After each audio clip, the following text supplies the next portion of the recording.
So first things first, before I even get to the video, I know I don't look that presentable, but this is not a beauty video and this is not a hair video, because I'm going to talk about my piercings. And yeah, so I think, yeah, that's pretty much it. Like, maybe this is just presentable. It's kind of hot today. Nairobi is not raining, so this is what I want to, like, this is what I'm having right now. I'm not changing, I'm just being really difficult, like sit on a car. So yeah, let's get into the video.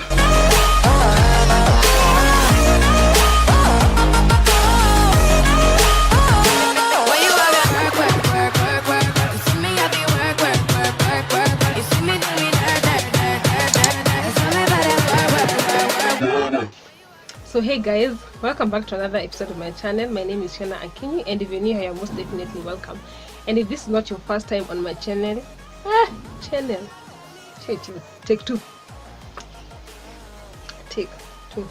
So just as the title of the video states, today I want to talk about my Tragus piercing, and so far, like, what I've been doing to it, and you know, just like updates on what's going on. Yeah, my Tragus piercing, I think I've had it for what, Wednesday. So yeah, I've had my piercing for, I think 8 days. Today is the 8th day, and there's a lot of, okay, not really a lot, but like a number of changes that have happened since. There's a lot of changes that has taken place since I pierced my Tragus. Now, the first thing is I removed my stopper, but I still have the stud on.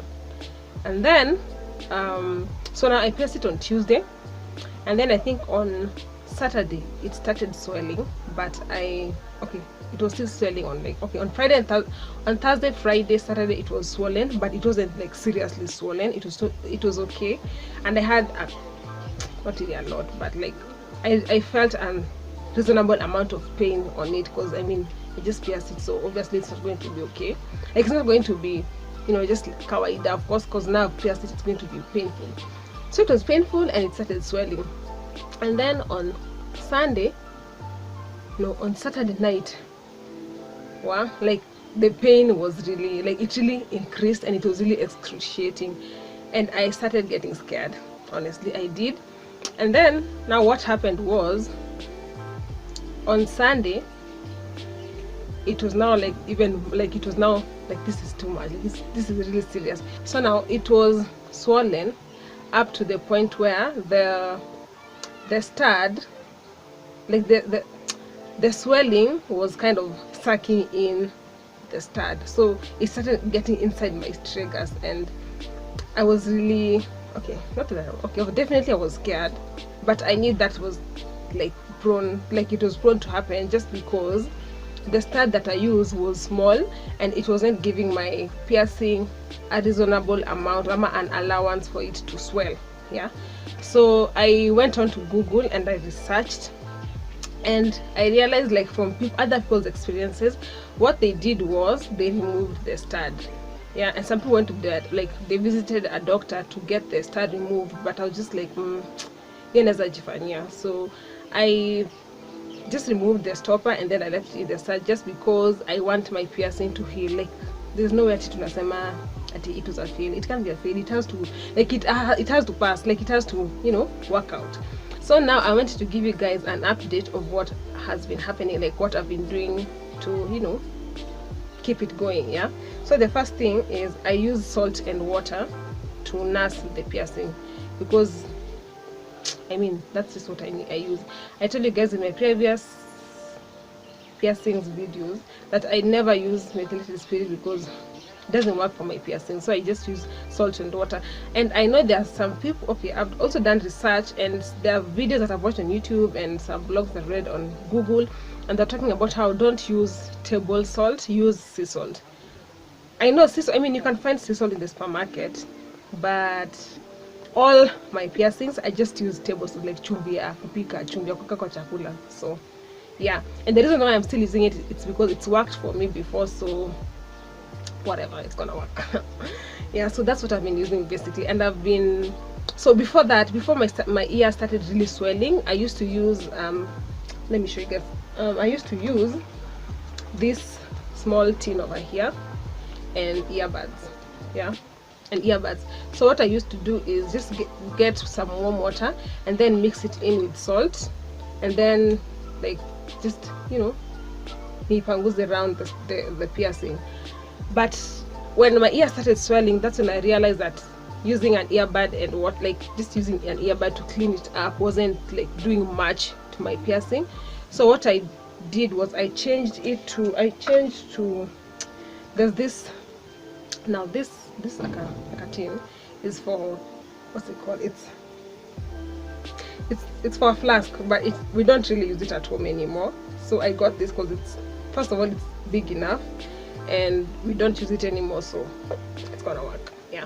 So what I do rather now is I fill this tin with warm, or semi-hot, not warm, it's semi-hot water, and then I put salt in it, and then once I've stirred it, I dip my ear, because now of course it's big enough to fit in as opposed to the other tin. So I just dip in my ear for like 2 to 3 minutes, and then once I'm done, I pour the water, and then I fill it in with water once again and salt, and then I kind of pour it inside my ear. But I feel like it's not like it gets to that point where you feel weird inside your head. You know how you can go for swimming and then water gets into your head and then through your nose or through your ears, and then start feeling weird. Through your ears maybe, not maybe through your nose. But I don't feel bad, like I don't feel awkward when water gets into my ear, because even if my ear feels kind of blocked, it will still be okay, like it will still get out. Yeah. So what I do is once I've dipped my ear for like 3 minutes, I then I fill it in with water again, and then I pour it inside so that the inside part of my tragus gets the hot water, gets the salty water again. Yeah. So I realized that using an earbud to clean my piercing wasn't doing much to my piercing.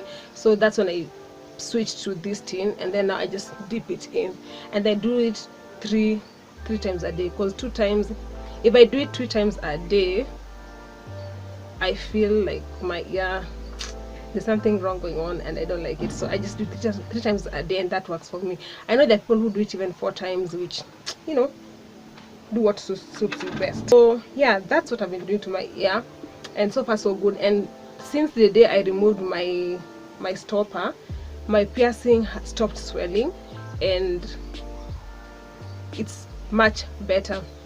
And then another thing I realized is the day before I removed my stopper, my ear started like, sijui niseme ni pus, but I think it was removing pus, which is not a good idea. So I guess it was infected. I don't know why, but it's okay.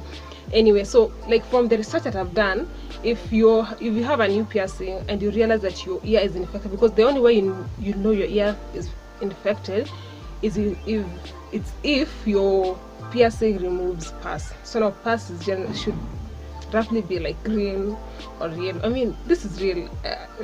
If you're getting disgusted, it's normal. Anyone who's had piercings know these things happen, especially to your cartilage piercing. It happens. So when I removed the stud, I mean the stopper, the pus just went away. Like it started getting better.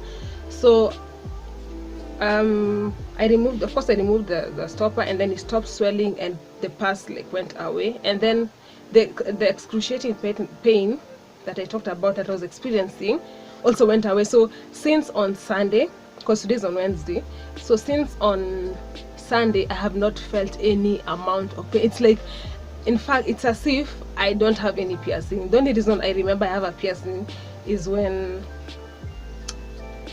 I have to, you know, like nurse my piercing.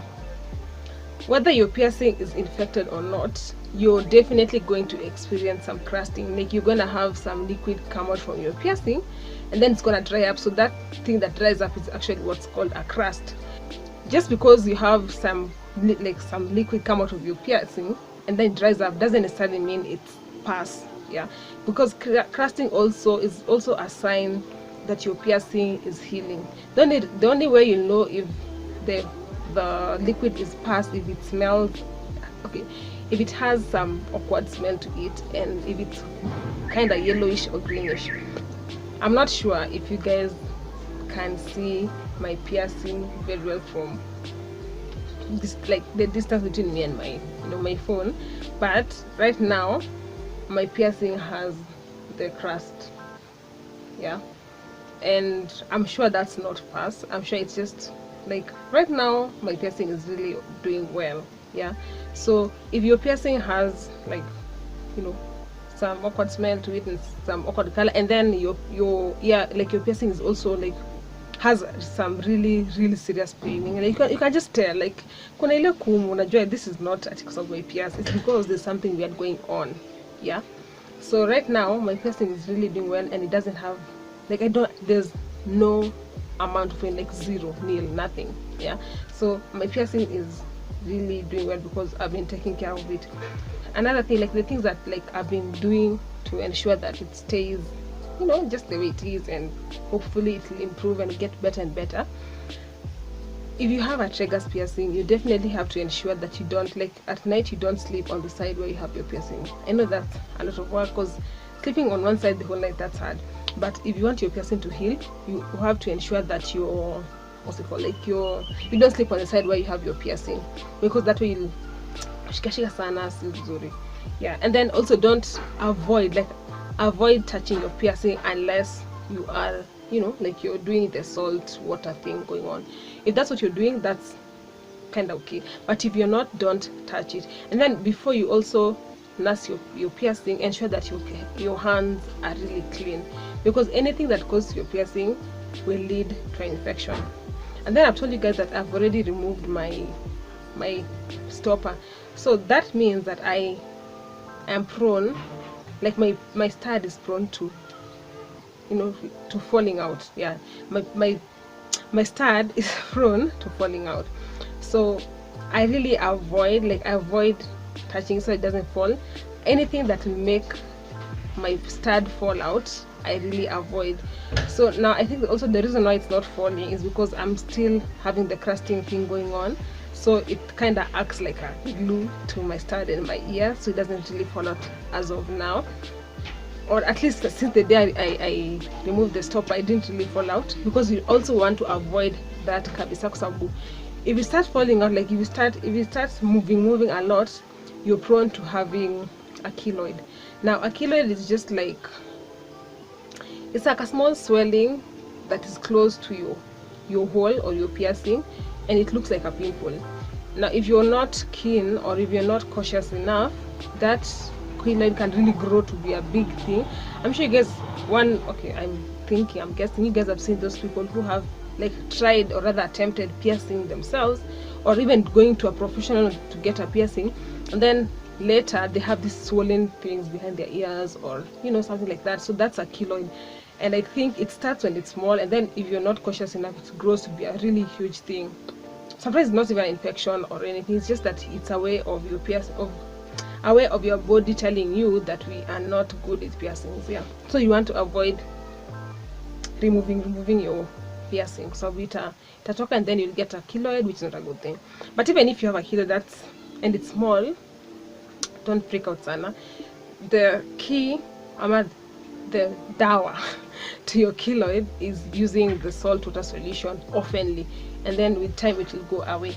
And then another thing that I also avoid is, I haven't done a hair video in so long, because there's nothing that I've been doing to my hair except shampooing and conditioning, and then doing my twisting up my hair. That's it. Like I have not, like the last video I did on my hair, that's the last time I really styled up my hair, like seriously. So I really don't do much to my hair. Like most of the times I'm just in a turban or in a puff, and nothing fancy. So I avoid I think this is the third week I have not conditioned my hair. This is not right. I know I have talked about in my previous videos that it's important to condition your hair and ensure the scalp is clean and blah blah blah blah, but just because of my piercing, I haven't done anything, literally anything to my hair, except maybe just like moisturizing. So this one I'm avoiding is because you want to avoid hair products getting into your piercing, because that's another way of you getting infection. So So far I haven't done anything, and I avoid hair products because I wash my hair by myself and I don't know how to wash my hair when I'm like this. That's just hard. I always wash it facing the forward, like facing forward, facing forward. Yeah, so you want to avoid having hair products going to your piercing. That way your piercing will heal faster. Another thing is, I also avoid, the reason I also stopped using earbuds is because it has this cotton part where you're supposed to, yeah, whatever, but you want to avoid using earbuds because sometimes you can clean up your piercing and then this cotton thingy is going on stick onto your piercing. Now that's another way also of you getting infection because the cotton itakwama hapo, uchafu itaenda, and then infection again, and you want to avoid infection. And then another thing, last but not least, because sina vitu mingi za kusema, like this video is supposed to be short, I hope it's gonna be short, but you want kusema nini? Okay, you want kusema nini? Damn it. Oh yeah, this is what I wanted to say. You, even if you have an infection, you honestly should not, and I repeat, should not remove your stud, because removing your stud, unless unataka the piercing is the big, like you forget about it, like you just want to do away with your piercing, you don't want to remove your piercing, I mean your stud, because it has a big, and that's not what you want. Okay, at least for me that's not what I want. So even if I had, like I told you guys, I think I had an infection, and just because I had an infection, it doesn't mean that I have to remove my stud. You don't want to remove your stud up until the day it will heal. So you want to prevent removing it so that it doesn't, this is a big and short. Yeah, so I think that's pretty much what I wanted to talk about today. Yeah, so that's pretty much it. Like that's what I've been doing, that's what has happened to my Tragus piercing so far, and nothing fancy, nothing extra. Yeah, so I hope in one or the other, anyone who wants to, wants to get a piercing and know what to do, or rather what to expect, this is pretty much what has happened to me. And I think when I had my swelling and my infection, I didn't really freak out, just because the symptoms, like the signs that I was seeing on my Tragus piercing is exactly what I experienced with my nose piercing. I got infections, my nose, like ilianza to swell, all those things, and I did remove the stud that I had because I wanted something that was, was fitting enough for my nose piercing. But really, pretty much the swelling, the infection, I experienced that with my nose piercing, and here we are right now. My nose piercing is like healed, like nothing. I don't feel any pain, nothing, zero. It's 100% okay. So yeah, I think in short, what I'm trying to tell you people is, if you want to get a piercing, calculate, what's it called, some logistics. Yeah, like calculate and see what you see, like are you ready to go 4 or 5 or 6 or even 1 year with some pain, not with pain, but giving attention to your certain part of your body just to get the piercing. So if you're ready for it, this is the journey. Yeah, so thank you so much for watching. I hope in one or the other it helped one person or 2 or 3 or a million, and pretty much that's it. So thank you so much for watching, and don't forget to give this video a thumbs up if it helped in one or the other, and also don't forget to click the subscribe button and also the bell button near the subscribe button, so that you don't miss, like you get notifications every time I get to post a new video. And so up until the next video.